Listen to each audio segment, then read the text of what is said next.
Por supuesto que este modelo es un modelo muy criticado porque entiende la comunicación desde una manera muy instrumental y está bastante descontextualizado. Lo ideal es un modelo que sea más dialógico, en donde la influencia sea mutua, no solo el emisor influye al receptor, sino que el receptor también influye a la forma en la que el emisor va a emitir su mensaje y también al recibir esa información emite nueva información que el receptor utiliza para nuevos mensajes. Es como medio un quilombo, pero para que entiendan, hay información de ambos lados, aunque no sea una información explícita, el receptor también da información en el momento en que recibe el mensaje. Y para cerrar con esta idea, con esta nueva teoría más dialógica, el término que se va a empezar a utilizar para la transmisión unilateral de datos mediada por tecnología es información, dejando así de lado al término comunicación. Digo, y cuando hablamos del término comunicación, hablamos de un fenómeno que es complejo y que es multifacético. ¿Y a qué me refiero con esto? Es que no por separar lo que es la información y la lógica de transmitir información de la lógica dialógica de la comunicación, es que no estamos reconociendo el rol central que tiene la tecnología y los medios digitales en la configuración de las sociedades.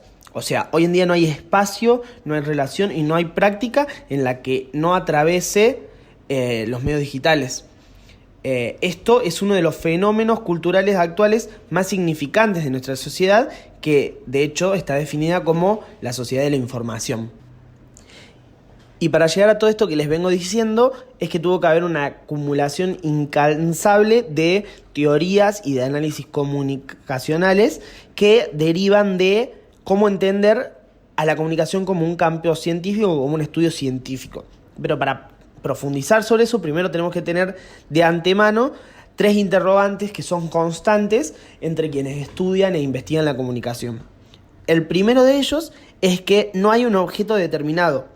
Según Bourdieu, las ciencias de la información y la comunicación se resistirán siempre a ser un campo cerrado porque en realidad acompañan las transformaciones de los medios, de las nuevas tecnologías y de las relaciones públicas en general.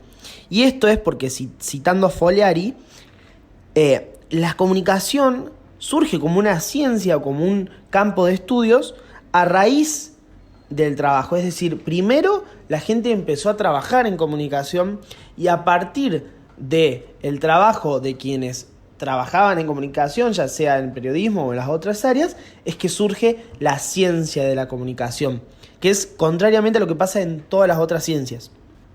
El segundo debate es sobre cómo entendemos a la comunicación en relación a las distintas ciencias sociales. Y es una discusión que genera una grieta muy grande entre quienes estudian comunicación, porque el eje principal de este debate es si es posible crear una comunicología o una teoría general de la comunicación o no.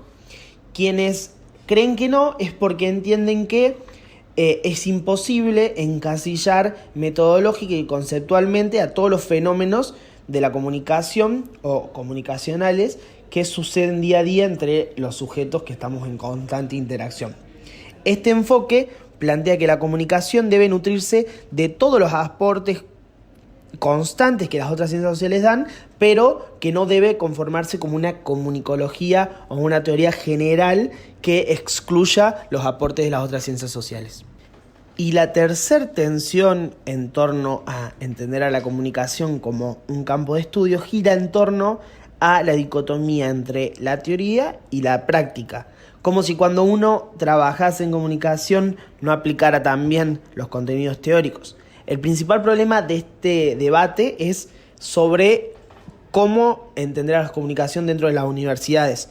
Digo, ¿solo se aplica la práctica, solo se estudia la práctica o solo se estudia lo teórico? Porque si estudiásemos solo lo práctica, diríamos que pobre la formación de un comunicador que solo se enfoque en la práctica de la comunicación. Lo ideal sería plantear un estudio de la comunicación que plantee ambas aristas, entendiendo que dentro de todo el espectro de la comunicación es importante la función social y el compromiso político que hay dentro de la investigación en la comunicación, entendiendo que es desde ahí donde se empieza a problematizar a la sociedad actual. Y para problematizar todas las situaciones de la sociedad actual es importante entender a los comunicadores como sujetos críticos. Y en este sentido es como un poco controversial entender que hoy en día prácticamente todos somos comunicadores y todos comunicamos y todo comunica. Pero hay que centrarse en el trabajo de quienes comunican y entre los profesionales de la comunicación. Y acá es cuando todos nos empiezan a decir como que porque estudiamos comunicación social, estudiamos periodismo. Y en realidad no es tan así, sino que hay que complejizarlo mucho más a eso. Porque entender que todo el que estudia comunicación es un trabajador de la prensa nos lleva a entender que lo único que hace un comunicador es estar armando noticias y manejando la agenda de un medio de comunicación. Y hoy en día, frente a esta época ciberconectada, es muy difícil pensar la identidad de un comunicador y la identidad profesional porque si cualquiera comunica y cualquiera tiene a su alcance las herramientas digitales para hacerlo, entonces, ¿qué es ser un periodista y qué consiste especializarse en periodismo? Y ahí es cuando tenemos que empezar a pensar cómo se da el mundo hoy frente a toda esta ciberexposición y por qué es importante el rol de un periodista crítico. Digo, cuando uno habla de la época de la información, la época de la revolución de las nuevas tecnologías, también uno habla de que la información se encuentra contaminada y nos encontramos nosotros sumergidos en sobreinformación y sobredivulgación de noticias. Y ahí empieza a jugar esto de la dicotomía entre la libertad de expresión y la libertad de empresa, porque quienes manejan los medios de comunicación no pueden poner nunca sus intereses empresariales para difundir noticias falsas, para difamar o para construir campañas de difamación, pero en realidad sí lo hacen, y ahí es cuando el comunicador tiene que poner el límite y tiene que decir, para ser un comunicador crítico esto no puede seguir sucediendo. Y esto da pie a pensar cómo hay que educar y cómo hay que formar a los próximos y las próximas comunicadores en las universidades. Y empieza desde cero cuando uno se siente en un aula mirando derechamente al profesor. ¿Qué tan crítico puede salir un comunicador de una facultad en donde se dé una clase magistral y no tengan la posibilidad de cuestionar lo que el docente está planteando? Eso es algo que en nuestra Escuela de Ciencia de la Información, hoy facultad, se ha criticado mucho y es una de las banderas que tiene nuestra facultad. Y ahí es cuando el texto invita a promover y alentar nuestra formación como una formación de comunicadores comprometidos, críticos y curiosos más allá de nuestro ámbito laboral. Pone como un horizonte posible a Rodolfo Walsh como un comunicador que, en sintonía con lo que veníamos diciendo, estuvo siempre comprometido con su pueblo y con sus tiempos, que fue asesinado por la dictadura militar del 76 y que siempre instauró a una comunicación al servicio de los pueblos y su libertad.